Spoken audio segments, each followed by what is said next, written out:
It's an ancient land. It's an ancient land.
Sounds of freedom, victory,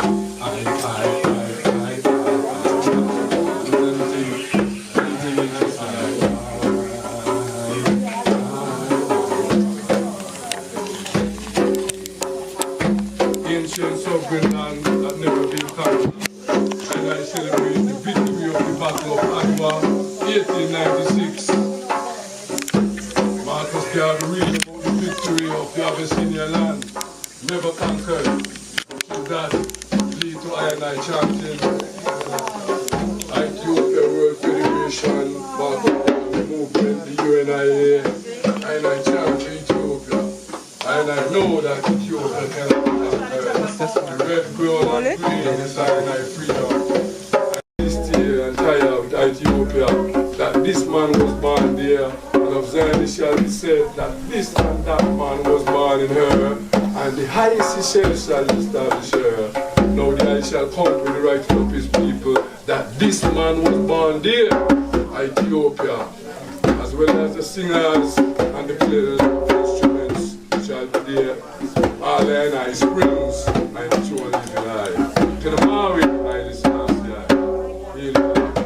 and I chant songs of freedom. It's a joyful day to know that I and I country that we chant for never been conquered. Yeah, and we can talk about the victory, and we can talk about the failures from the fascism. We always try and invade our land. The aggressors, and I chant death, black and white oppressor, in the eye, and freedom for Ethiopia. Stand predominant, got a man with the eye. But then I will chant say, let the words of my mouth and the very identification of my heart, the humble accept my sign. Really I slash the first. And I strength and I demon, they who land living and reign and forever and ever. You hear the eye? Ethiopia is an ancient land. Ethiopia, that's where I and I come.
I chant for the black people of the world.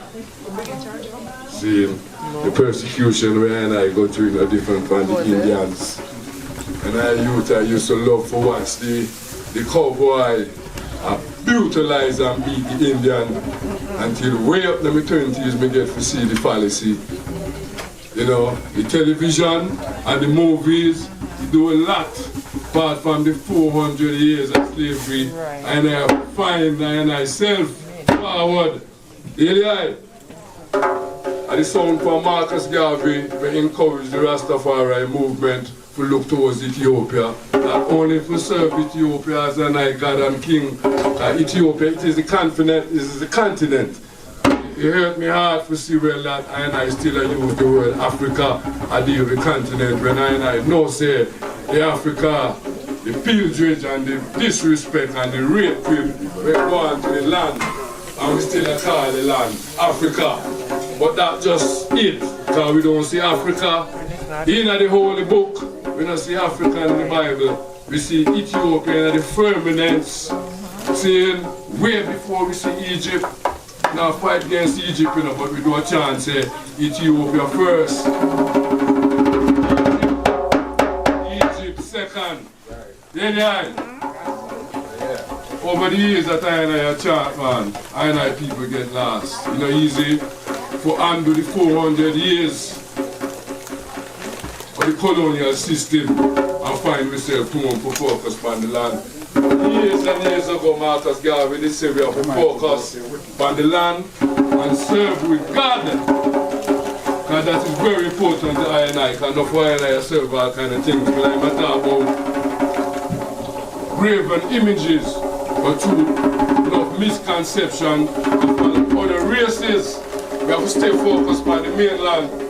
But when I come and disrespect the Bible, the holy book, we part of that Rastaman use and find the glory of Haile Selassie. And Marcus Garvey never go into it like that. He say, I must serve I God to the respective hills of Ethiopia. And he explained it. He said, who want to serve the God of Jacob and Abraham and them people there? You can do that. So that we come with a knowledge that I never know that Una Brown and not once from the UNIA during the 1920s and early 30s read the Kebra Niggas. Yeah, hold on. If you don't read the Kebra Niggas, you're not going to deny certain things where in the scriptures or opposite. But Emperor Haile Selassie make I right to know it don't matter which language the scriptures written in, it remain one and the same. Really? So we're saying that the rivers of Havilah and Kaisen, they run down the Euphrates of Ethiopia in Genesis. Alright, coming to right now, we know say if Ethiopia is a selfish country and decide that they don't want the water to leave that nation, which is actually the Nile run through the continent of Ethiopia, not Africa. I'm not using Africa at this time. I use Ethiopia because that we see in the scriptures. The Nile fill 11 countries, nation as a matter of fact, a nation in Africa. And if it was like the Nile have run from Egypt to Ethiopia, things said they would have treated I nice. No! It just happened that the Nile run from Ethiopia to Egypt. And they want to send this respect to Ethiopia. And the scale of 1 to 10, Ethiopia is like 9 richest country on the continent. And Egypt is number 4. Imagine that. And they can't survive without the water from I. Sudan, survive without the water from the Nile River, the Blue Nile, or the White, the White Nile is the Pison River and the Euphrates that we see in the firmaments of the Bible. We make I say that Ethiopia are the Zion on earth, the physical Zion. Cannot want to question. I say, well, wait there. Ethiopia. I serve it with the spectacles of the Godhead, because again we get colonized and it's going to take definitely less than 200 years to find a way home over the 400 years of oppression. And we give thanks for that because it could have gone for more. But we got leaders that stand up. Earlier, Ras Makonnen, now I'm not going to Menelik, yes, but Ras Makonnen, Ras Kassa. Ras Kassa chop up 500 Italian mints like macaroni. That was the war, and literally, that's what triggered the 1896 war of the Battle of Adwa. Italians was all over Ethiopia at them times there. Italians all over Ethiopia. You got even a family from Empress Johannes was waiting for supplies from the Italians to attack Menelik. But it was a famine in 1896. Really high. A famine. And why is they there waiting wait for supply from Italy for to attack them own brother? Someone spilled the news. We hear say that they want them up a Menelik camp. I eat raw meat and I drink Tej night time I get drunk. And we are starved and I wait from supplies from the enemy for a fight against them. Eventually they was concede and join with Menelik. So when the Italians come, that's why the Battle of Adwa was red. It was a final battle in the year, leap year. My brethren, they have a birthday on the leap year, the 29th of February. So every 4 years they got. But it was a decisive battle. Of one said the final battle was the second. That was the second. It was the first, because it was a leap year. So they was fighting 28th into 29th. And then the decisive battle was the 1st of March, 1896. Yes, it wasn't easy. But I had joy and victory from the bloodshed. Just like the bloodshed we happened in 1936, when Giovanni washed your blood in hand, as a matter of fact, with I people blood. But we overcome. We chant this day as Victory Day, because when Ethiopia celebrates Ethiopian New Year, it cannot always fall on the 11th of September. Sometimes it's the 9th, the 10th, sometimes it's the 12th. So even though I celebrate the Battle of Adwa, the decisive battle, the 1st of March 1896, today is only the 2nd of March 2022. So we still, if we even do it tomorrow, we still on point. The colonized thing is that we have to get it to the same date every year. It don't work so. Because nothing happens the same, it's just that we consciously remember you're going to be 99 point something close. But it never be the same, but we consciously can make it like the same. Here they are. Here they are. Realize we there, so the UNIA, the Ethiopian World Federation, and the Rastafari movement. The Rastafari movement, one to the state split up in a Bingi, Bobo, and 12 tribe, and what have you. But the consciousness of I and I are really red, green, and gold, and have His Majesty, Ethiopia at the forefront. We never get conquered. And that's how we bring I and I together. Our unity is strength. Yes, sir. And I hear Mr. Duncan talk about the economics that I and I for overcome. They have a tune where Bob Marley chant, the word sound of Haile Selassie, he call it war. But at the end of the speech, His Majesty say, yeah, we can overcome and more can be done. Because the evils of colonialism is economics. Economics. And that is the problem, major problem that the Rastafari movement have. The Godhead that we have to overcome, where Marcus Garvey talked about to serve Ethiopia to the spectacles. Serve by like Godhead as the spectacles of Ethiopia. Make the Rastafari movement only focusing on the spiritual part, never the economics. So Rastaman will always look poor, and as you say, we couldn't have a skyscraper for left for the youth them. But the teachings, one says His Majesty not teach, one's nothing. But the things that I and I read from His Majesty's selected speech and the philosophy of Marcus Garvey put the Rastafari movement in perspective. But it's economic at the base that's missing. I and I go to school to learn a accountant and them thing there. You have to leave school and come do that. But the teachings which part Emperor Haile Selassie get from his father Mokanen is just so wonderful and great. And I would love to give that to all the youth and them. And the youth and them in the community. Not one son enough for all the youth and them, because out of that, really, remember Malcolm X's mother stand up against the system. Louis Little stand up against the system. They put you in a mental institution for 25 years because she didn't bow. And when the Rastaman said didn't bow, she decided she not sell her land. Then do all kind of thing to make she sell her land. And she don't sell her land. She make sure that Malcolm X read the papers of the UNIA. Malcolm X have to read that. Once he saw Tupac mother make him a fool, do enough homework and nothing. That's why the rapper they was so intellectual first with vocabulary. But Malcolm X's mother, even though she was in an institution and she hold on for land, she taught her son Malcolm X to read the UNIA, not as no punishment. Just read it, because knowledge increase until him get the next to read it and read the paper from Grenada. We know about Grenada, Bishop rise up and then kill him. Enough one rise up, Bob Marley rise up and then kill him, Marcus Garvey rise up, Koji rise up. We can name it, you go down the list.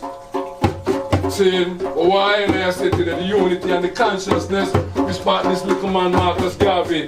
Trigger! They fight him in Harlem, man, we go Harvard and this, but what? Enough of them we fight him, their name no live. And no one now celebrate them. They got millions of Rasta in South Africa when they talk about Marcus Garvey and the Rastafari movement.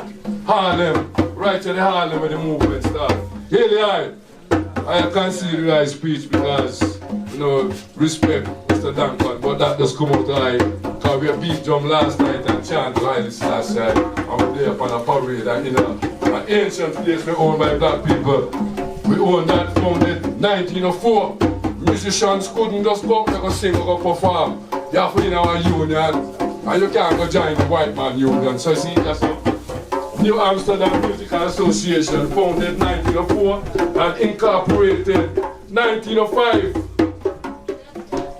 Musician, Nat King Cole, Duke Ellington, all of them was there for me, Haile Selassie at 138th Street, 1954, when he delivered a gold cross to Adam Clayton Powell Jr. Love history in Harlem, black people rise up, and I can't feel. Selassie. Empress Emma Young, I want you to come take the mic, you can introduce, you got to introduce, but this is Rasta Group and we're never in Harlem. Kalamari. Give thanks, King. Yes, I. Well, first I want to give thanks and praises for all those that came out today. Who's here is supposed to be here. Who's not and is out. Yes. So, there's such a nice array of us here, and that, you know, unity is the key. We can't do anything unless we work together, you know, and economics and education are two things, yes? Education. Now, you know what we've been through as a people, and what we've been through and what has been done to us. It's not natural to send your children to the enemy to go to school. So there's education, and then there's miseducation. So where we are today is because we've received a lot of miseducation. They've been educating our children to serve them. It is time for us, which the pandemic has helped us do, is to take our children back or forward to a new and old reality. The reality of segregation.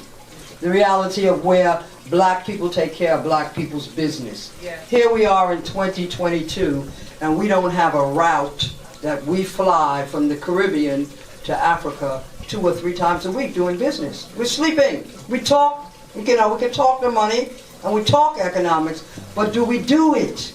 How many manufacturing plants do we have that we from here in the diaspora have set up in Africa? Yes. And coffee.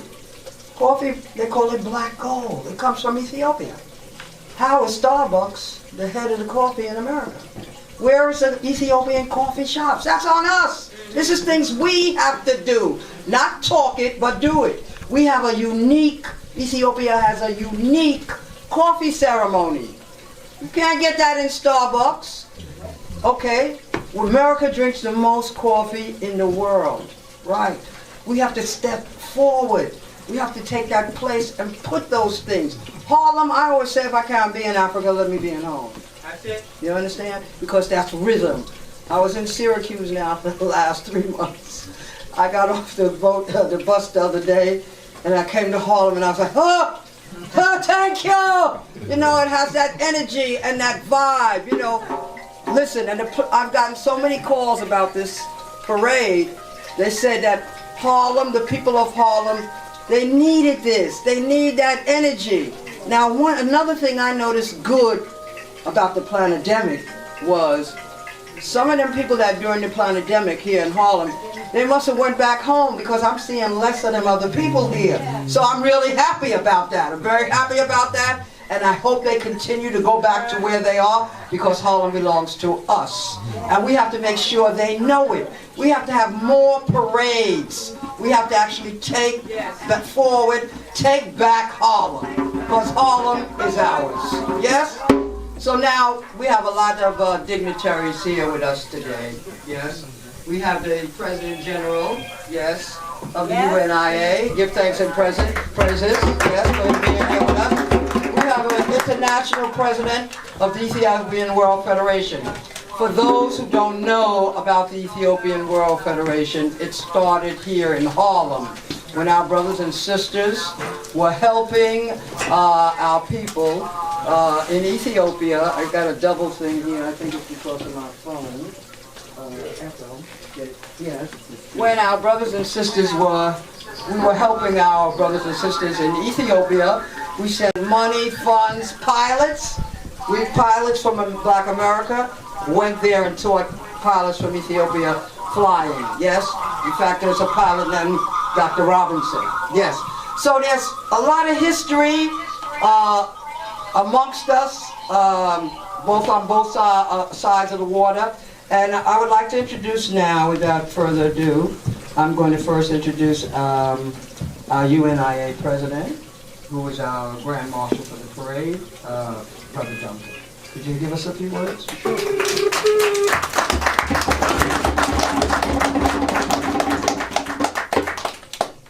Please tell them about that by black guy. Empress. Yes, brothers and sisters, this is a wonderful day to be here with my brothers and sisters from the Ethiopian World Federation. It's extremely an honor. Mr. President, nice to be here with you. Family, it's just a good thing, a good day when we are here with families. And the sister asked, where's the factory that we are building? You know, Mr. Garvey asked those same questions back in 1914 on a trip from London to Kingston. After reading the book Up From Slavery to find out about the situations in America, after traveling north, south, all of Central America, South America, after traveling England and Europe and seeing the conditions of African people there, after seeing all that, he decided to travel back to Jamaica. And on that trip, one night, he met a Jamaican brother who had a wife from the Basuto land.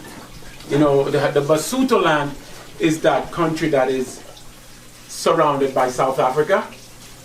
And there he was getting a first-hand experience of what life was like on the continent of Africa for African people, black people. And that night, Mr. Garvey went to bed and he said, tears came to his eyes because he had seen everything, but the worst thing was to realize that our people were experiencing these things in Africa. And that's when he asked those prominent questions that night. Where's the black man king and his kingdom? Where are his people of high places? Where is his government? Mr. Garvey said, I couldn't find them, I couldn't see them. therefore I'm going to make them. Mr. Garvey decided to build a city in Liberia. It was supposed to be that super city that was going to overrun the Europeans and chase them out of Africa.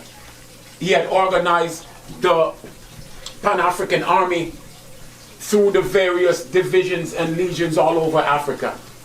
But with the intruders, with the invaders, with the sellouts, Mr. Garvey lost that deal where America got Firestone to take that deal away. If you go to Liberia right now, you will see Firestone and you will see the land where we should have built that empire. But brothers and sisters, Mr. Garvey said it best.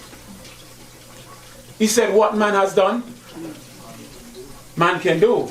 And we're going to build that city. We are going to build that city. That's why I love all of Africa. I love all of Africa. And all of Africa, we're going to claim it. But I've taken the responsibility with my brothers and sisters to carry on some of the work in Liberia. We have to work on different fronts because all of Africa is ours. So what we have done so far, we take back groups of people twice to Ghana and Liberia. Okay, sister, thank you. Yeah, and we have to let Africans know that we're Africans and we have to claim it. So what we have done, we have started a farm in Liberia. It's called Liberty Farm. And we're growing all types of vegetables. We're selling to the local markets. The farm is just the beginning. Because agriculture, there hasn't been any empire that rose up without agriculture being number one. You cannot find any Kemet before the invaders came into Kemet, Ethiopia. It was all that.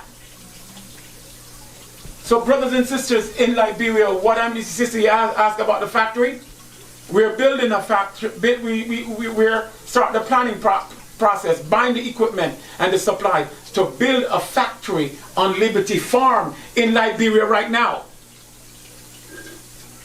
We have roughly $300,000 worth of equipment we're taking because we're going to set up the factory. For those Jamaicans who like bammies, we're going to be processing bammies there and send here. We're going to be processing season. We're going to be making coconut oil in the factory there. We're giving people jobs. We're going to be growing an unlimited amount of rice in Liberia. There's a place it's in a county named Nimba, the place named Baden.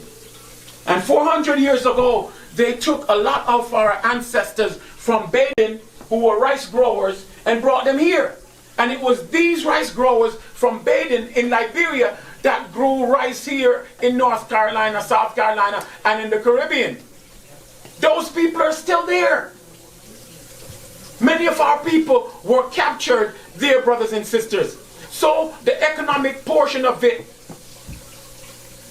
we need to practice. As I said, growing up, I was telling a story outside. The brother made a statement and it brought me into addressing the situation. I have two friends I went to school with in Jamaica. Two young ladies. And they're making a whole lot of money. They're making a whole lot of money. So I went to Jamaica. Sister, how many minutes I have? So you finished. All right. I want to respect the program. Yeah. I went to Jamaica and I went to dinner with these two sisters. And one of them said to me, you know, Mikey, because they call me Mikey. Yeah, if I didn't know better, I would think you were Rasta. I said, if you didn't know better, you'd think I'm a Rasta. I am a Rasta. So, she said, oh, Mikey, yeah. Talk about Rasta this and yeah, talk about Rasta that. Where Rasta own? Show me the skyscraper where Rasta own. Show me this where Rasta have. And I said to both of them, both of you want to hang out with me, right? Because you like me. You think I'm doing well financially, so you want to be around me. I said, it's the Rastaman philosophy that brought me here. It's the Rastaman philosophy that gave me that foundation. And I said to them, when you're going to judge the Rasta, when you're going to judge anyone, judge them and what their responsibilities were. In 1930, 40, 50, 60, 70, 80, was it the Rastaman responsibility to build skyscrapers? No. No! The Rastaman responsibility was to teach. We needed the teaching more than anything else. We were coming with that slavery mentality where we are worshipping other God, we were worshipping other kings than our own, and the Rastaman pointed us in the right direction. The Rastaman taught us how to keep our body healthy, that we can be wealthy and healthy and do the work that we're supposed to do. So when we judge the Rastaman, we have to make sure we're judging him based on his responsibility, what he was supposed to do in life. And did he do what he was supposed to do in life? Yes. Right, is the responsibility changing now a little bit? Of course. You know why the responsibility is changing now? Because we have learned. The Rastaman has taught. Therefore, we have learned, so we can carry on the works to build. So brothers and sisters, we are building in Africa. I'm going to Africa next week. Maybe about a week and a half from now. And I'm going to speak to the president of Liberia as well, where I want him to give anyone who's willing to come there citizenship in Liberia. And we're creating the groundwork that if anyone comes there, we can make it a little bit easier for you the first 6 months to get you in, so you don't have to worry about much. We can have some place for you to live. Brothers and sisters, I have to leave this place. I don't know about you, but I have to leave this place. This place is not good for my soul. It's not good for my health. I gotta leave Babylon. What did Johnny Clark say? Leave out of Babylon, Rastaman. Leave all the wicked man. Brothers and sisters, why should we tarry here? Where we have to be convincing people that black life is matter, black life matter. Why do we want to tarry here, brothers and sisters? Brothers and sisters, let's get our act together. Let's get our finances together and go build Africa. The big skyscrapers that the Rastaman them educate us to build. No, we can go build them. But brothers and sisters, this place was never meant for us, even health-wise. Brother, 2 years ago, the best thing happened to me. I was in Liberia, and on March 7th, no, I went down March 7th, March 21st, I'm leaving Liberia to come back to America. And when I got to the airport in Liberia, they said, sorry, Mr. Duncan, because of the COVID thing, they're not taking any more passengers. Brothers and sisters, that was the best thing that happened to me. Because I couldn't explain to my wife how I'm going to stay longer in Africa, you know what I mean? So I called them and I said, sweetie, I can't come home. They won't allow me. I was in Africa for 9 months. Brothers and sisters, and when I went to Africa, I was having a problem situation with my stomach where I wake up in the morning and I don't feel good. I don't feel like eating. I have to wait until 12, 1 o'clock, 2 o'clock to eat. Brothers and sisters, being in Africa for the first 8 weeks, it was gone. It was gone. Because I'm in my natural environment, eating the food I am supposed to eat. Brothers and sisters, we're living in a foreign environment. We're eating foreign food. The food that the European eat is not for us, brothers and sisters. Tell me, answer me something. Do you ever see the black bear eating the white bear food? Or do you ever see the white bear eating the black bear's food? It doesn't work. The white bear food doesn't fit the black bear system, and if you eat it, you're going to get sick. The food that we have here doesn't fit us. The climate that's here, where we don't get enough sun, is not good enough for us. So what it brings on? It brings on hypertension, it brings on diabetes, and breast cancer get extra aggressive in our sisters. This place is not for us. Most of us, if we check our vitamin D levels right now, most of us, 90% of us sitting right here, our vitamin D levels will be low because our skin is not made for this environment. We need the raw natural sun for us to get the benefit, and when we don't get the natural benefit, we get sick. So brothers and sisters, we have to leave out of Babylon. We have to go back home. But while we're here, let's build. Let's build.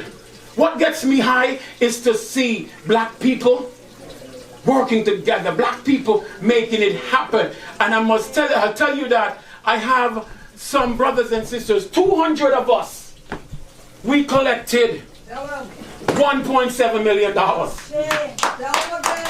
Those of you who invested in the rock, please stand up. Please stand up if you have shares. If you have shares in the rock. Please stand up. You have shares in the rock. Come on forward, brother. Yeah, you're coming. Brothers and sisters, this is our business. This is a business for black people. Every black man must buy a share in the rock. And every black man is an owner. Even if you haven't purchased your share yet, you're still an owner because this is for us. So if we have our own business, we don't need to shop in ABC supermarket or Key Food supermarket or Pathmark or Stop and Shop. We shop in our own supermarket that we own. We started that business and do some craziness. But now we're into building, race building. And brothers and sisters, the months after that, we collected a total of $1.7 million and we opened the rock. We start selling to a lot of our restaurants. Some of our restaurants don't buy from us because they don't think that we should be in this type of business. Some of our people see supermarket. I don't want to go to ABC supermarket, so please get it here. And brothers and sisters, if we control our spending, everything that we want, the skyscrapers, we'll be getting. If our problems are in Ethiopia, Liberia, Trinidad and Tobago, Haiti, anywhere our problems are, we can deal with them.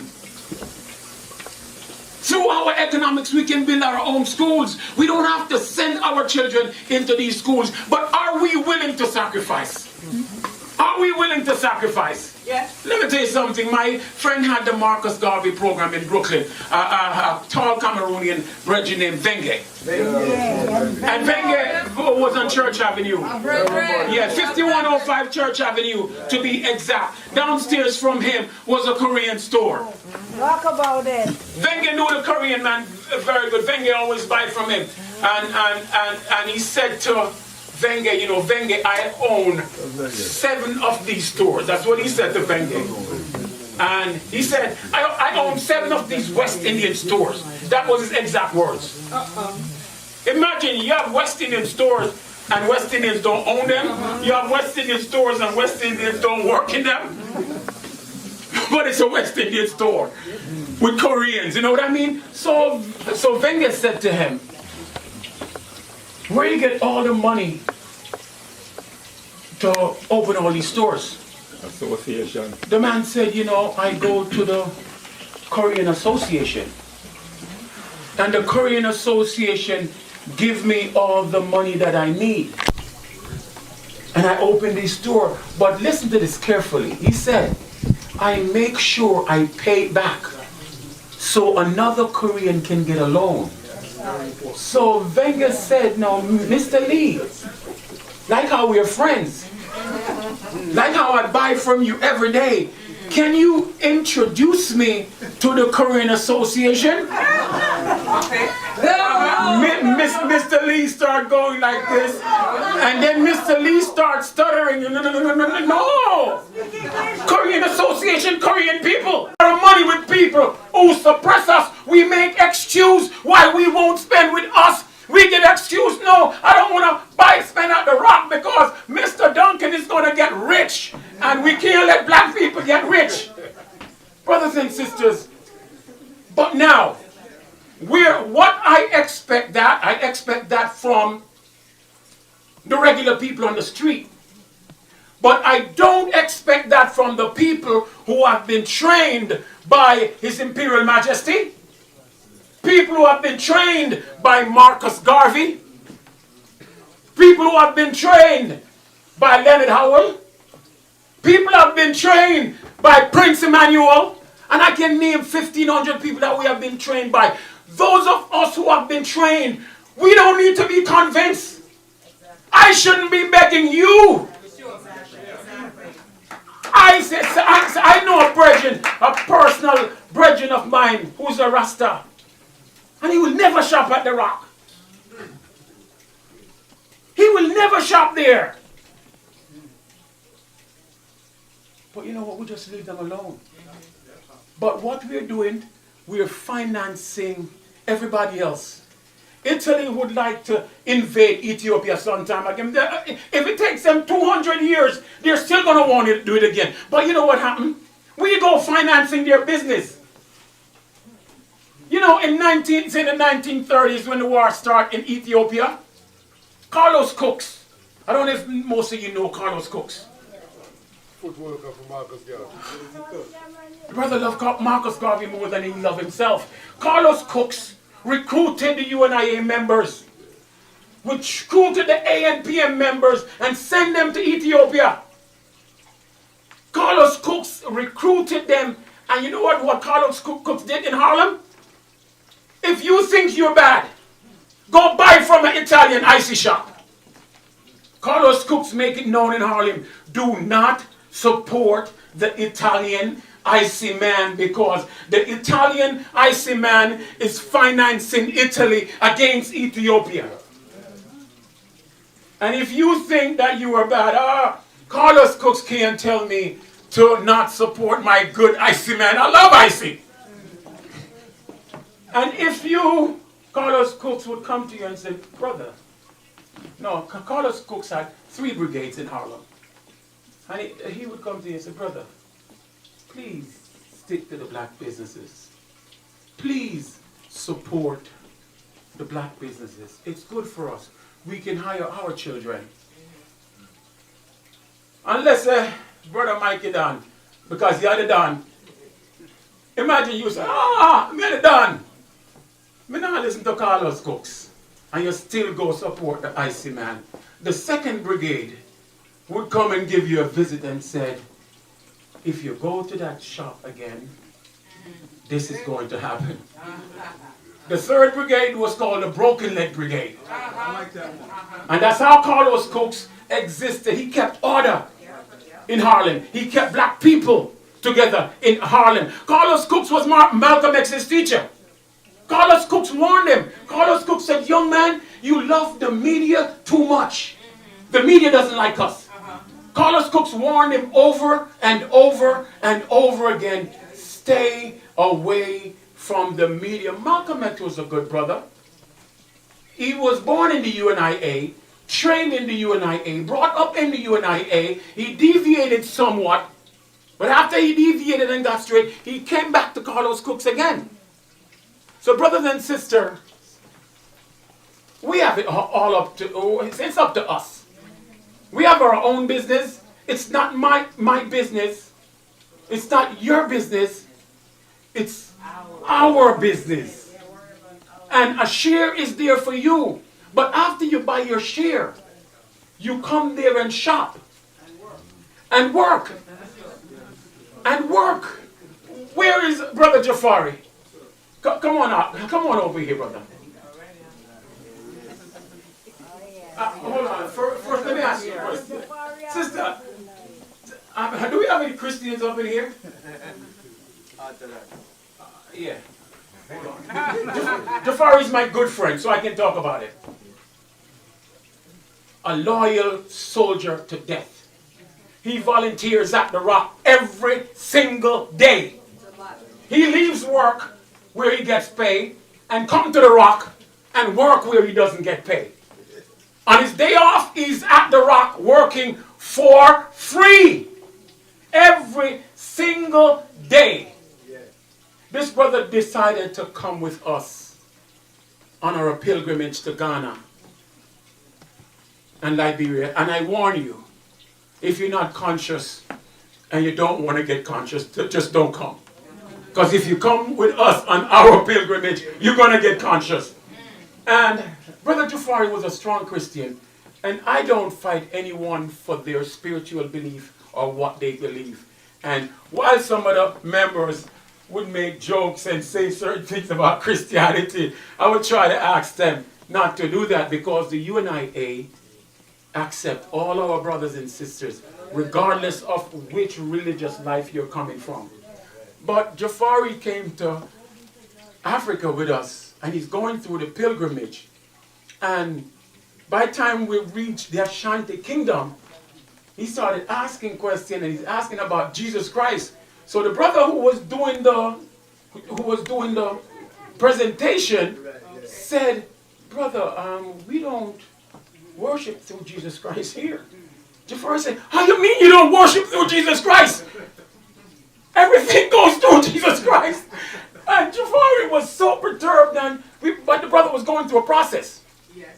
Then we went down to the last beach, where after being attacked and shackled, we walked for 400 miles, and we get to the last bath, so we can take our shower before we go to the dungeon.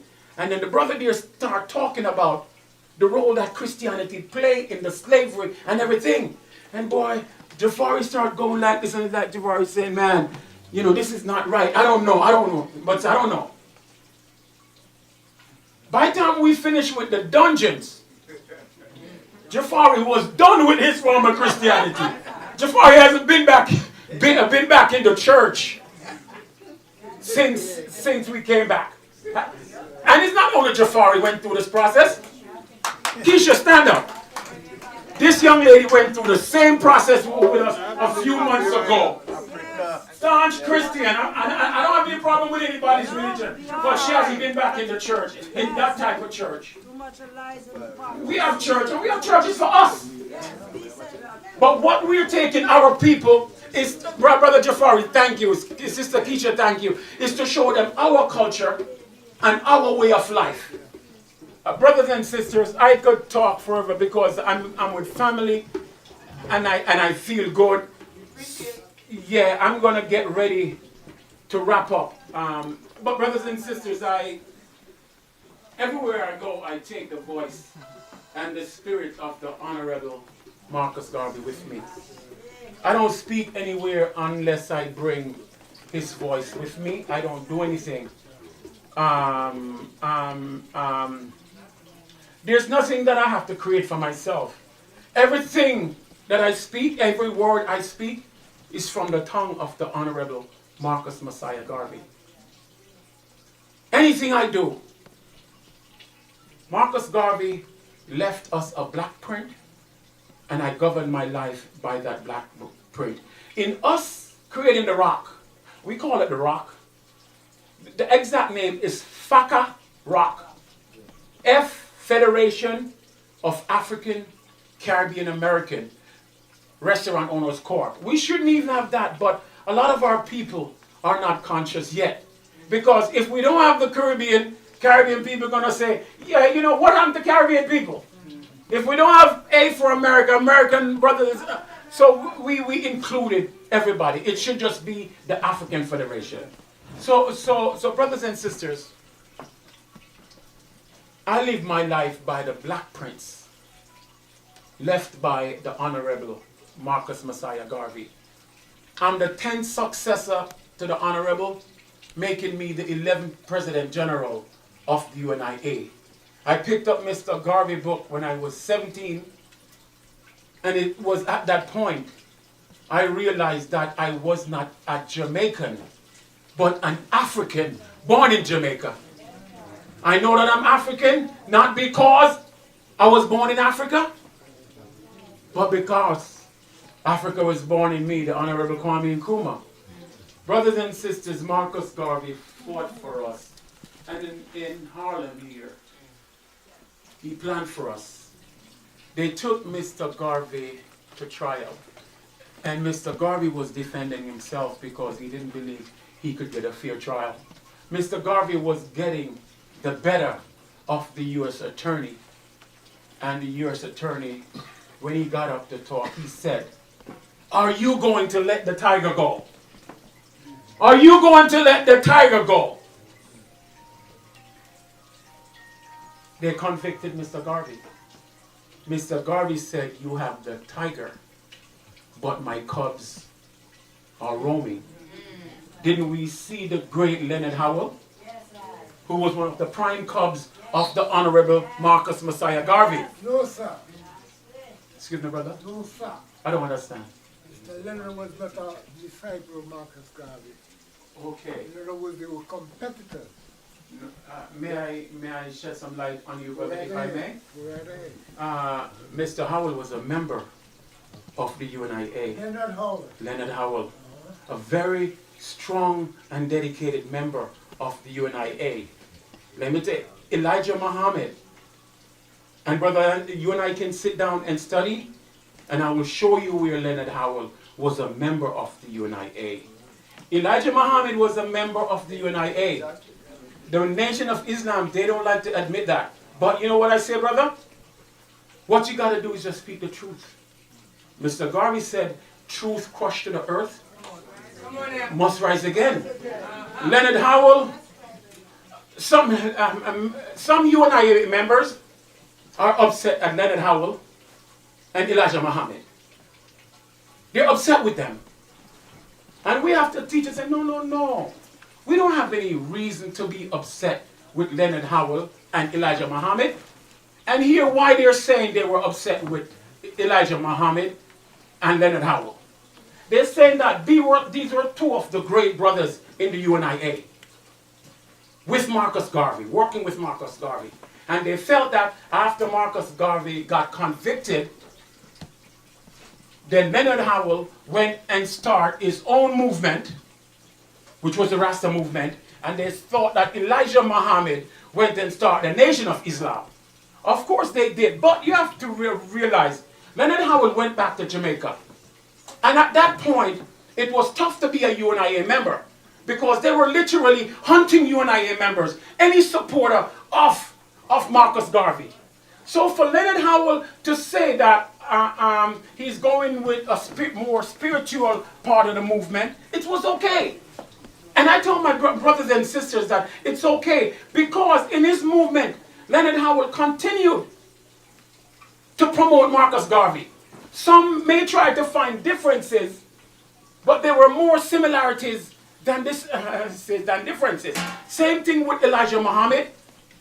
He created the Nation of Islam. People are saying that they abandoned the UNIA, but I don't see it that way. I see that these brothers had work to do, and we have to ask ourselves, did they do the work? Leonard Howell, yes, he sacrificed for our people. He basically died for our people. So we have to canonize him and thank him. But what we will do, sir, because we don't have enough time to go over the details, I can show you where Leonard Howell was a member of the UNIA. I'm looking forward to it. Thank you, my brother. And thanks for giving me that patience and listening to me. Thank you, appreciate it. Yes, so brothers and sisters, they convicted Mr. Garvey. They locked him up in the federal penitentiary of Atlanta. They intended on killing Mr. Garvey in prison. Because 400 world leaders before the trial got together and said, are we going to make this one man destroy what we have built? So Mr. Garvey, as far as they're concerned, Mr. Garvey had to go. So brothers and sisters, they locked up Mr. Garvey in prison. And while in prison, Mr. Garvey was expecting for them to kill him. He wrote that famous letter. And he sent the letter to the UNIA divisions all over the world, explaining to the members. And the letter said, after my enemies are satisfied, I shall come back to serve. In life I shall be the same, but in death I shall be a terror to the foes of black liberty. If death has power, count on me to be the real Marcus Garvey. If I may come in a cyclone, pestilence, or as God would have me, black people, don't you know I shall never desert you and make your enemies triumph over you? Would I not go to hell 1,000,000 times for you? Would I not cry at the footstool of the Lord omnipotent for you, black people? Would I not walk the earth like the ghost of Macbeth for you, brother? Then why be sad? Cheer up and be assured that if it takes 1,000,000 years, the sins of our enemies shall visit the millionth generation of those who hinder and oppress us. Black people, if I die in Atlanta, my work then shall only begin, for I shall live in the spiritual to see the days of Africa's glory. Look for me in the whirlwind. Look for me in the storm. Look for me all around you. And when I am dead, wrap me in the mantle of the red, the black, and the green. For in the new life I shall rise again, and I'll bring with me countless millions who have died in the Caribbean, North America, and Africa to aid us in the fight for freedom, liberty, and life. Brothers and sisters, Marcus Garvey was the greatest man that ever walked earth. The ancestors knew that we as a people needed someone to save us. And he came not for the Jamaican people, not for the American people, not for the Liberian people, but for all of us. Brothers and sisters, thank you for listening to me. Thanks for giving that time. One God, one aim, one destiny.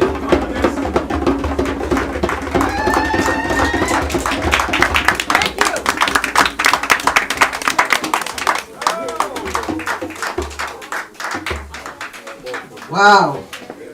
I thought you was just getting started. You're already sitting down. I mean, you was warming us up. We needed this. It's a long time. I know a lot of these people in here. Long, many years. And we need this. We need to come together and do something. So now, I heard you say that they can buy a share. Yes. A share is available. So before you leave here today, I need you to have a table set up so you can tell them how they can buy the share. We don't want to leave it up in the air, because you know how people leave. We forget. Yes. And we're not forgetting while, while you rev them up now. Yes. Let's let them dig in their pockets and buy black. Of course. And where is the rock? What is the address? It's 13205 Merrick Boulevard, it's Queens. It's a 15,000 square feet building. Right, so we don't buy from there, we just talking. Yes. We don't put our money together. It's a social club. And I know Rastafari is not no social club. And neither is the Federation. If we don't talk about money and how we're going to put it together, we be hollering that we don't have any money. But everybody is in our neighborhood. They're there, they put their children through schools. He said that they don't want to give him the money because maybe Brother Duncan would get rich. But at least Brother Duncan, if we give him our money, he's at least going to be feeding black children.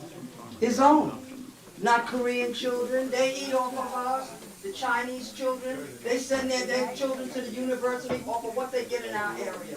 Where's your store in there? And hiring black So it's time. It's time for us to make a change. And the change could start with the rock today. Yes? So I want to introduce now, before we introduce the president of the Federation, I would like to introduce one of our presidents of one of our locals here in Queens, Local 12 of the Ethiopian World Federation. Michael White, come on. Come on here, Mike. Yes, Why? yes. Let me say that without Mikey, boy, this brethren, this is the organizing. I'm just his assistant. No. You understand? He's a real organizer. I mean, a real people person. Boy, it brings tears to my eyes. No, you're real. Motivated by the people. Yes, prisoners. Russ Iron. I want to give all the speakers who spoke already, like Russ Iron, who brought to our attention that we know today is what the 126th anniversary of the Battle of Adwa. That is what today is uniquely, that's 1896. Let's give Russ Iron a big hand.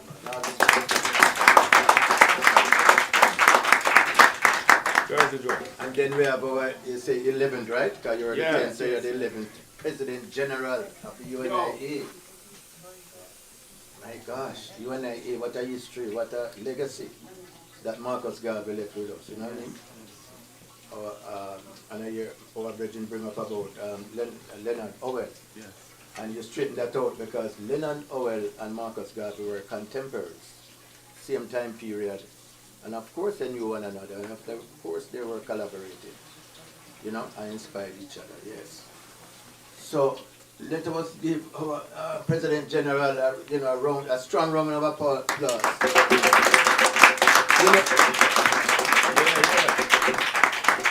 I am taking that opportunity to do this today because when I have a lot of Zoom meetings, and we don't get the opportunity to round of applause. You know what I mean?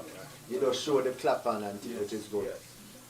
I just want to share with everyone that on Sunday, the 27th, Sunday gone, our local 12 had a meeting with presentations from UNI President Michael Duncan and the first assistant Raymond Dugue, and we also had Leroy Graham, our music consultant and specialist, who gave us a lecture on intellectual property.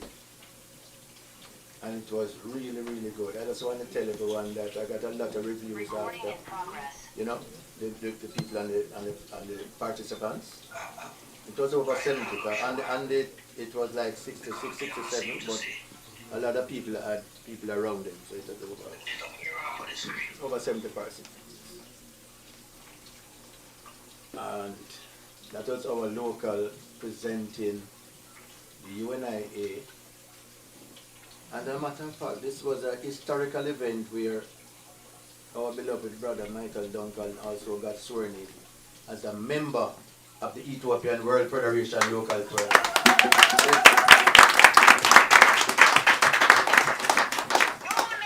Why is that important?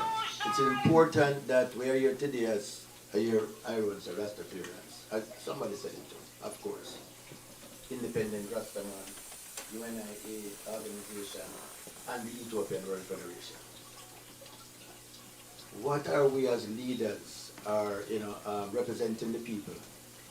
Leadership have to realize today that we have to come together, to break the barrier to us to have the strength to stand up against the wiles of the devil and what is facing us today. The victory of the Battle of Adwa could never have been achieved unless all the racists in Ethiopia who have their own army came together to support Menelik, who was the emperor at the time, with their armies, and to have that unity within the tribes. Because you know the situation right now, so there's a tribal situation. But in 1896, all of those tribes and races came together for this monumental support that kept Ethiopia free from creation of time. Ethiopia has never been colonized and will never be colonized. And today that's why we're standing up for Ethiopia. Right. Why I said that too, just bear in mind that in 1896, His Majesty was there at 3.5 years old. Just a look at history. What that means. So Emperor Menelik was the emperor. Queen Tai-Tu was the empress. She played a valiant role. One of the things she did, I will never mention that, but we can, close in on some of the details of the war, that she diverted a river, right, cleverly, where the Italians were, and there was a drought, and one of the Italian soldiers lacking for thirst and lack for water because of the river diversion. So Empress Tai-Tu, we could give Empress Tai-Tu and Emperor Menelik a big hand too, for that valiant. And His Majesty Father Ras Makanen was the general of the army, the Ethiopian army. So let's just bear that in mind. But before I give I'd just like to say this, and His Majesty leave these words with me, and I is moved by it. And I want all of us, act on these motivated words. Let us not deny our ideal, nor sacrifice our rights to stand as a champion for the poor the oppressed and the ignorant, and the oppressed everywhere. His Imperial Majesty. So when I hear the testimony, or what Michael Duncan and the UNI stand for, and the Ethiopian World Federation stands for, is exactly that, standing for the ignorant. We have to stand for them and lead, and the poor, and the oppressed people everywhere in the world. And it's only economics. So this, what we witness here right now today is that we are coming together and we're bringing all of these entities, and it's a great achievement, you know. So what we give for the Ethiopian World Federation and the unity of the Ethiopian World Federation and the UNIA working together to stand as champions for the poor and the ignorant everywhere in the world.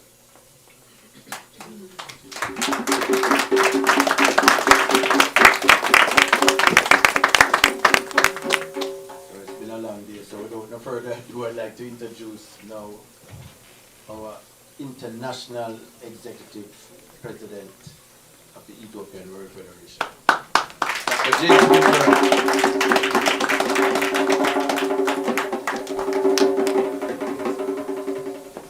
Greetings, everyone.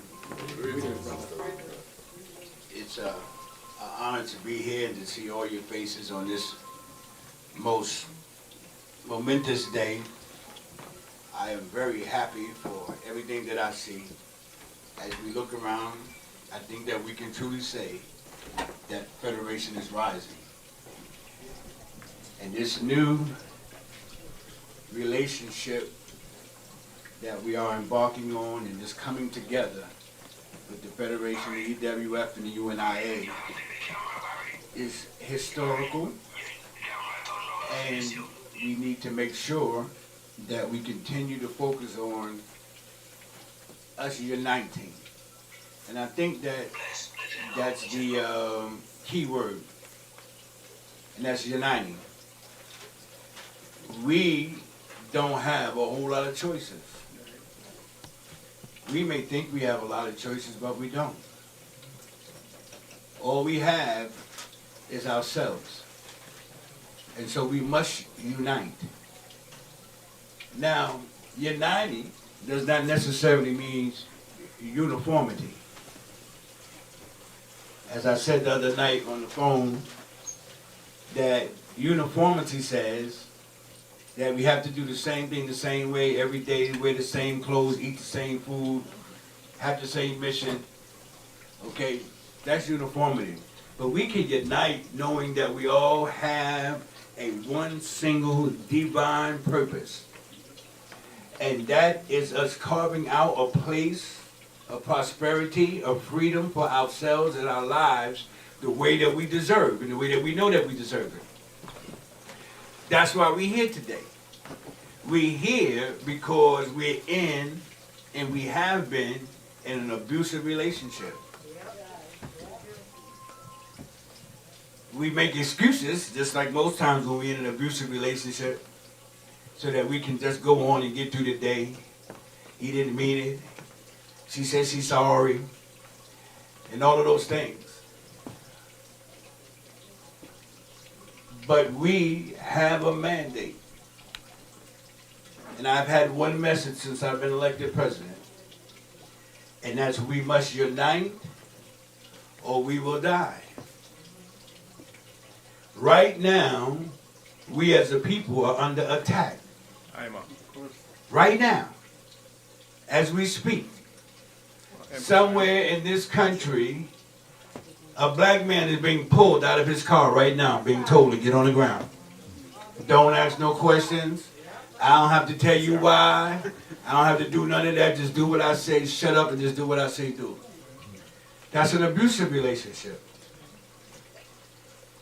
We have our protests, like the president said, about Black Lives Matter. And we have people protesting our protests. what in the world is going on? We protest and we are suffering police brutality as we are protesting police brutality. Meaning they don't care anything about us. Why? Why don't they care anything about us? Because we have been separated. We've allowed them to separate us. We've allowed them to make us believe that we can't do business with other black people. We bought into the myth. We bought into that lie. And then the moment you may have a problem, let's say in a black establishment, you walk out of that establishment and say, that's why I don't like doing business with black people. I'll never go to another black store again. That's what we say. But we go into a white shop, have some problems, walk out of that white store, go right into the next one. Walk out of that one, go right into the next one. Why? Because we have allowed them to create the narrative for us, instead of us creating our own narrative. We have the power within ourselves to change the game all the way around. We have the power to create our own economic system where we don't have to even depend on any outside funds, any outside money. We have the money. President Duncan just told you, he walked out of the room with what, 38,000 or something like that? 380,000. We got money. We just don't know what to do with it. We just don't know how to accumulate it. We don't know how to circulate it amongst ourselves. Listen, I'm going to give you the statistic and then I'm going to sit down because the president already preached. All right. In the so-called Jewish community, okay, the money circulates 23 times before it leaves outside of that community. In the Asian community, the money circulates 16 times before it leaves outside of the community. In our community, the money lasts 6 hours. There is no circulation. 6 hours before we take our money, give it to somebody else, so that they accumulate it, and then come into our neighborhoods, buy up our property, and then rent it back to us with property that they bought with our money. It's a vicious cycle. And we have walked into it and we brought it hook, line, and sinker. But we've got some plans. We got some ideas. We got some stuff that's in the working that's going to change all of that. We just have not been able to make some announcements yet. But we got some stuff that's big, big, big that could change the lives of black people everywhere. Now is the time. Not tomorrow, right now. So as we talk about buying black, we talked about buying black on Fridays, and we need to buy black every day. We need to start pooling our resources together every day. Every day we can come together. We can shut down public transportation. We can shut down the big businesses. We can shut down the fast food restaurants. We have the power to do that. Do you know Popeyes? Y'all heard of Popeyes? How many of you heard of Popeyes? Raise your hand. All right. They had that chicken sandwich. Y'all remember the chicken sandwich? $65 million we spent on a piece of chicken. Wow. Imagine. Let your mind fathom. Imagine what we could have done with that money. Imagine how many black families we could have fed. How many homeless people we could have gotten off the street. How many people we could have clothed with that money. So we have the money. If we could spend $65 million on a piece of chicken, all of that money should be going to the Rock and in other places that's been established. That's where we ought to be eating. The president is right when he said that what we have here is not for us. The food is not for us. The atmosphere is not for us. Plus, they don't like us. They like what we give them. They like our culture. They like our food. You let them eat some of this food, they lose their mind.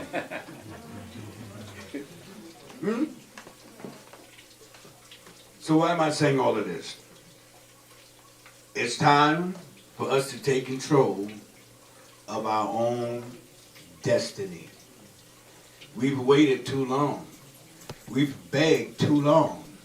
We've pleaded too long. We've tried to convince you that we was nice people too long. We to the place now we don't care whether you like us or not. Because it's time for us to take our own destiny and take control of our own selves and build what we need to build for ourselves. Educate our children ourselves. How do we expect for our oppressor to properly educate our children?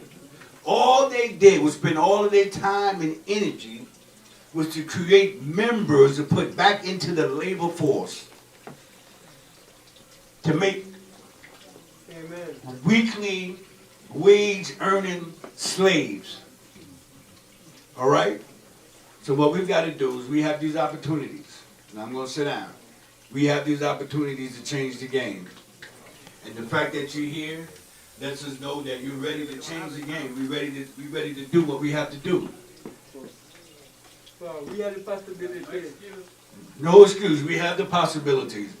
And what we ought to be saying every day is enough is enough. That ought to be our cry. Enough is enough.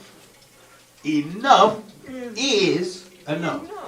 And we're going to change this. Not tomorrow, not sometime in the future. We're not having no study groups come together to study our problem. We know what we got to do. And we're going to make those changes right now and today.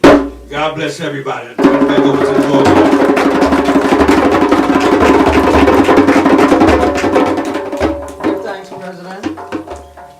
Just before you eat, I just want to make 2 points because I see so many Rasta in the house. I want to bring it right home till right now. Yeah. All right. Just a minute. Okay. This is 2022. Yes? Okay. So, just I'm gonna ask you a question because I'm having a little trouble. 2022. I see every place I go. I see plant-based. Plant-based. Everything is plant-based. Who is plant-based? Tell me who is plant-based? But the Rastafari is plant-based. It's called ITIL. Now it's called plant-based. And they are making billions of dollars off of plant-based. We are plant-based. We are stepping up. Don't let me find you in the plant-based restaurant, you know. Don't let me find you in the white boy's restaurant with the plant-based. Because he's coming hard. Listen, in South Africa the other day I had a call. Now South Africa eats the most meat that I've ever seen. They really eat meat. You know, when I was growing up, we had this little, little platter that you put the meat on, and the meat go around and everybody eat off the platter. Well, that's one person's meat in South Africa. That platter. They don't eat vegetables. When I asked the man, I said, well, where's your vegetables? He told me, say, eat chicken. But I said, chicken, not a vegetable. He said, that's my point. I don't eat vegetables. Right. So, plant-based. Are we going to let somebody else come here and make money off of the plant-based? We're supposed to be opening restaurants, not closing. We're closing down. We better be opening up. We got a new restaurant getting ready to pop up here in Harlem, right there on Lexington Avenue, between 125th and 126th. Owner right back there, Sister Tasha. Raise your hand there. So I expect to see you. Yes, she'll be opening soon. Yes, so listen, we have another one, you know, we have one on Madison, and that's Madison Avenue. And we have 2 across the street from each other, 2 black vegetarian restaurants. But, yes, what you say? Actually 3. 3. Yeah. Unc's place, don't forget Unc's place. The sisters.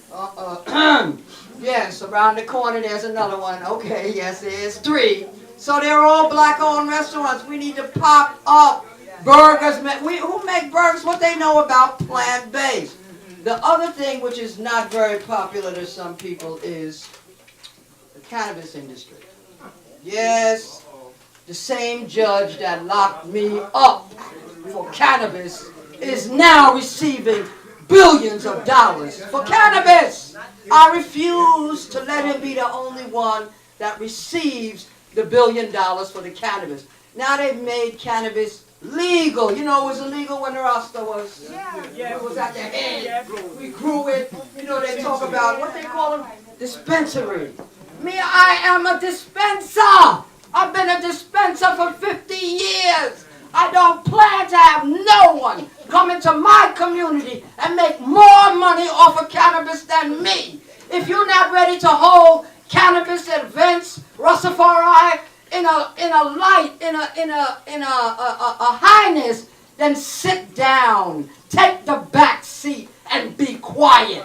Because this is going to happen. Yes, we want the Marleys to come up. We want the Snoop Dogg. We want that other one, the boxer. These are all big cannabis men. Tyson, the Mike Tyson. The other one, what's the other one name? Wesley Snipes. Come on, there's a lot of them. Whoopi Goldberg. We want to hold our own cannabis events. Who would not come to a Rastafari cannabis event? You know the white boy would be in line. He'll push you out of the way to get in the door. We'll charge him $300 to get in, and he'll pay it! What are we waiting for? We're sitting back, being quiet all in the corner like we're waiting for some crumbs to fall off the table. Well, me, I'm not a crumb, you Tom. Right, I want to set my own table. Yes, and I know there's a lot of rights in here today, and women. Let us step up and hold our own things with the UNIA and the Federation. As one, we move it together as one. It's powerful. This is a powerful day, you know. A very powerful day. So those are the 2 things I wanted to mention. Was plant-based. Ha ha! I told plant-based. Yes. And cannabis, Rasta cannabis. Where is the Nyabingi Red? Where is that brand? Yes. And where is the Bobashanti Gold? That's what I want to see. I want to see we have our own brand. Who will buy our cannabis? Let's not sleep there. So I give thanks and praises for all those who came today. And food is being served. And we'll come again. Yes, give thanks. What is that? Yes!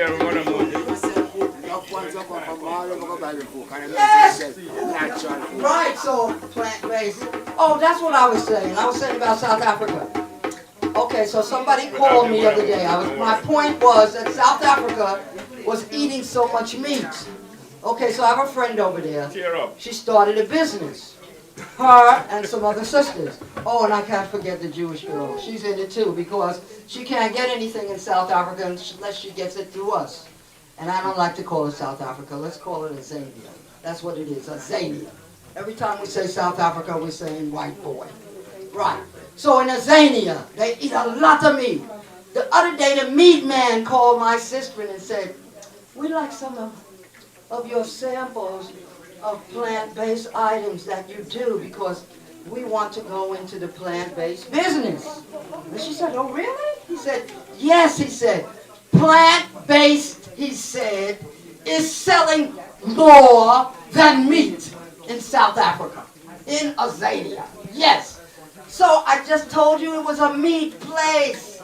So if we're not, are we blind? I mean, even Stevie Wonder could see. We better wake up. We better step up. What is it? It was on the news yesterday that plant-based taking over everything. See, plant-based. No, ITIL is taking over. ITIL. Let's call what it is.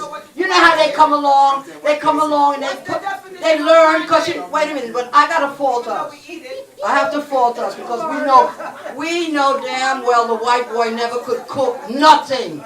But we showed him how to cook. We showed him how to make everything. And now here he is, jump in the beginning. Here we go. He jumped up like, you know, like Columbus discovering America. Right. He jumped up now and said, it's plant-based. He never say, oh, I learned all the right to cooking from the Rastaman. Nor did he say, I learned how to grow ganja from the Rastaman. He never said any of those things. All he did was step up and tell you to get in the back. Is that what we're going to accept? So let me shut up, because I can really get fired up.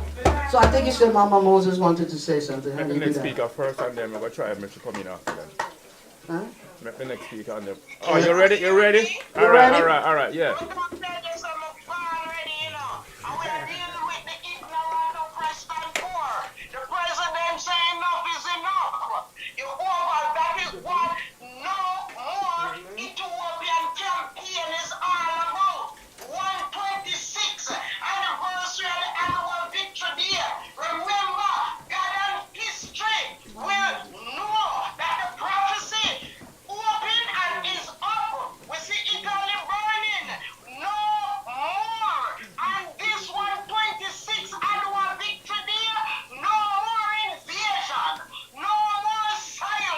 Queen Mother Moses.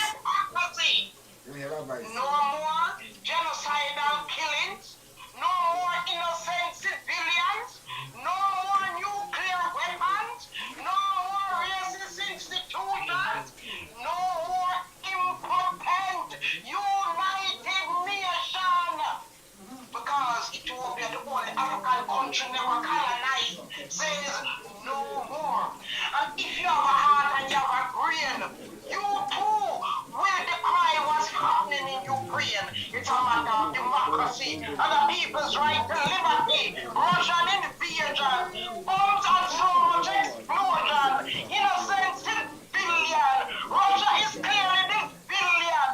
No provocation. What peacekeeping mission? Is this the mind of Satan? Ruling with a nuclear weapon? Now what is ironic, and Queen Mother not just being poetic, yet all of this is so historic, celebrating Adwa 126 battle victory, proving Ethiopia heroic. Yet Russia was one of the few Europeans who spoke out against the Italian and their 1895 unprovoked invasion against innocent Ethiopian civilian. But God and history did hear the testimony and prophetic prophecy and about the Machan League of Nations hypocrisy. So now, United Nations and NATO listen and hear a Jewish President Zelensky and Armenian residency asking if the world don't have a conscience, are clear about nuclear weapons or science. Gideon, conquering lion, watching ungodly invasion by the second Satan. Yeah, Ethiopia never colonized, say, and this Adwa 126 victory day, no more invasion, no more silence, no more hypocrisy, no more genocidal killings, no more innocent civilians, no more nuclear weapons, no more racist institutions, no more impotent United Nations, no more poor, ignorant oppression. Enough is enough. No more. Blessings. Yes, Mother Moses, give thanks.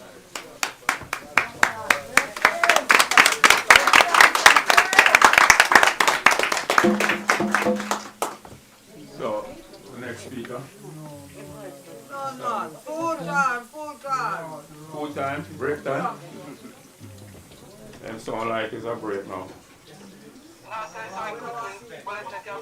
Well, Oh, you want? Okay, go ahead. if you really want to know the truth now, Just learn. First select. It's just reaching a yard, right? Because we finalized everything up at the embassy. I'm not sure how much the item could see when we were there, because I saw afterwards that there was a message saying that I was blocking the screen. But it's the first time I'm doing anything like that anyway, in terms of live streaming or whatever. But no, but just to say, we had, just to say before you have your break time. Well, can we see you? Can we see you, sweet sister? Can we please see you? Yeah, I'm actually just reaching my house here. Just to say, we had a wonderful, great, beautiful day at the embassy. And we had one of the staunch Marcus Garvey, what can I say, leader Mandeka from the Alcavo land was there as well. Yeah, you know him, right? So he was there, in the morning, and then he had to leave to go to work. You know, but we had I could see she's on the line. We'll let her go, the chair of the Nyabingi house. We had, quite a few people. We didn't get as much crowd as we would have liked, but who was there needed to be there. And yeah, we had it was nice. It was a nice session, you know what I mean? It was a nice, nice time, standing up for Ethiopia, acknowledging, and the ambassador sat with us, and for good reason. I don't know how much of it you caught, because we did try to live stream that, so I don't know how much of that you caught, but he given that good reasoning. Yeah, we caught all of it. Alright, well, give thanks. I don't need to say no more. All in all, it was in terms of numbers coming out. I wouldn't say that, in terms of number, it was any great numbers, but in terms of preparation and actually seeing the event come off, I think that was a good effort, if I have to say so myself. Give thanks. Officer, many are calling me choose now if you don't watch numbers. No, that's So it, that right? sister just spoke was our second elect member from the first elect from the Ethiopian World Federation. Can you get her back? Oh, sister, we'll let sister Emma, Emma want to talk to you. Alright, Empress. Greetings, Field General. How are you today? I'm very well. Yes, I. Well, the Field General here, she's not only our first elect, she's the chairman of the parade. Mm-hmm. Yeah, so her title, I give her Field General because she orders us all around. And we better listen, right? And it's good orders. Not so, Field General? Yeah, well, I tried. How was your day today? How was your day? Was good? It was a good day. We had, it was a good day. We had 2 police escorts today because where we had to go. You know what I mean? They were all ready and willing to help. So they did that. The ambassador was there from early in the morning because I had to go to the embassy early in the morning to pick up some things, and because they were very accommodating, they being able to get inside the building. Got food, which we bought, Ethiopian food. They bought us 2 cases of water because, anything that they saw we didn't have, they just bought and gave it to us.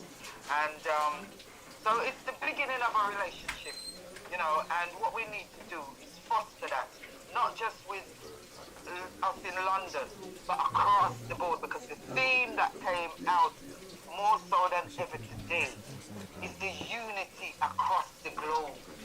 You know what I mean? With all black organizations, with our black leaders. You know what I mean? So it was a great day. The message got out there in as much as leader from Alcohol Land. He's invited us to a meeting on Sunday because he said there's a message that he wants to deliver. And it's a message from one of His Imperial Majesty's speech.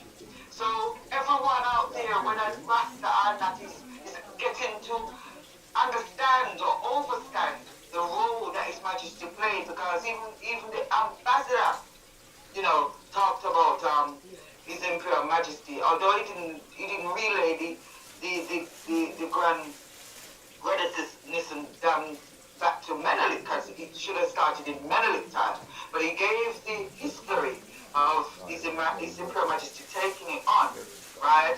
And said, well, he couldn't do it in his time, but the future generation will do it. And see, we have the evidence today, of the dam being open and Ethiopians can now have electricity and the rest of Africa. You know. So yes, that was for me. It's a great day. Yes, great, great day. One of the greatest days in my life. Ecstatic. Yeah. Over the moon. Yeah. Well done. Give thanks. Yeah. Give thanks and praise. You know what I mean? We, you know, everyone, and the spirit was with us. Everyone. You know what I mean? We're not gonna take credit for this one. The spirit was there. Everyone. I look like we alone. Even The rest of the even if ones weren't on the line, the spirit was with us. You know, the ancestral spirit was with us. Our individuals was with us. And we just have to move forward, steadfast, and find out the unity. Give thanks. Yes. Yes, I. I don't know that was Rwanda. Yes, I. Give thanks, Sister Wolete. I just want to give thanks and praises to a few special people without their help. I want to thank Sister Elana. Yes. Yes, give thanks. And I want to thank Sister Unity. Yes. Queen Tasha back there trying to hide and be shy. Yes. That's right. Mikey Don. Yes. Ross Iron. Why without them this today wouldn't, it wouldn't have happened. You know what I'm saying? So, I see my Harlem team here. We're going to be having things in front of the State Office building. We're going to be seen in Harlem. It's time for Rastafari to step up together. We have to put our differences aside, whatever we call ourselves, whether we call ourselves whatever. We're black people. We need to step up where we're supposed to be at the head of the realm and do what we have to do. So I give thanks again for the presidents here and our new member, Dr. Duncan. Well, I'm going to call you Dr. Duncan. I can listen to you all day. You could give me, I said it till you was ready to finish. You let it go already. Next time, you know how long Marcus Garvey could talk? Right, okay. I could talk just as long, sister. Well, I said, you said how long you had. Bored? We weren't bored. We've been needing this. Energized. We were energized. This was a shot in our arms. Yeah. We we really give that. And I want to thank our president here, for first of all for being here, and for being the president at this time when what our people need is for the president of these two organizations to come together and work together. So the march was only a beginning, and it was a very good energy. So give thanks and praises here. Yeah. Make sure you get you some food. It's a true honor for this to be held today here in this space, the sacred space. I'm currently serving as the president. I've been here for over 20 years now. And I want to say that what you're being here is an example of what the mission is. To bridge culture with the music, with the spirituality, with our liberation. I know Michael Duncan is